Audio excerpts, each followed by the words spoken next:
stories are absolutely the most effective way to bring life coaching to children. Well, I'm a big fan of stories, chicken soup for the soul. And Oh, yeah. that really started for me when I was teaching high school in Chicago. I noticed whenever I was telling a story, my kids were on the edge of their seats. Whenever I was teaching historical facts, looking out the window. So stories really Velcro the message to the brain, if you will. So talk about how you use stories in your work. Oh, I'd love to. And our curriculum teaches 27 mindset skills, and the stories are written in a fable format. So they're designed to teach a lesson to teach the skill. And there's several reasons why stories are the most effective way to bring life coaching to children. And the first is brain science. And you just mentioned the first thing a minute ago. You said when you're talking about facts that the kids would check out. Well, when someone's hearing facts, the region of the brain that's stimulated is the intellectual center that turns words into meaning. However, when they hear a story, not only is the intellectual region stimulated, but so is the emotional and the physiological centers as well. And this creates an experience. And because more of the brain is involved, it creates stronger memories as well, which is why we remember stories and remember the lessons associated with those stories.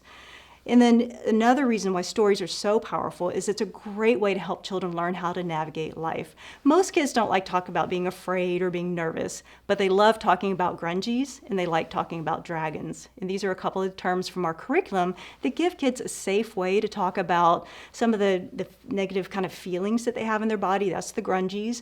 And then some of the negative thoughts, which are the dragons, because our thoughts create our feelings. And so it gives them a safe way to talk about their feelings. The third thing about stories is that our coaches refer back to the stories in their coaching with children all the time. It's a story they may have used in a previous session. So for example, the story we use to teach about confidence is called Canfield and Canfield, A Tale of Two Towns.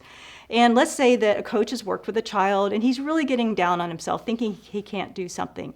Well, the coach can just ask the question, what would this look like if you were living in Canfield?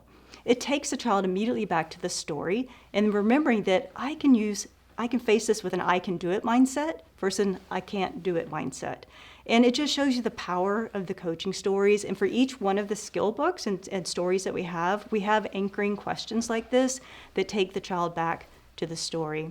And it's a great way to help kids also just kind of see how they might handle situations they're facing, whether it's school, family, with their friends.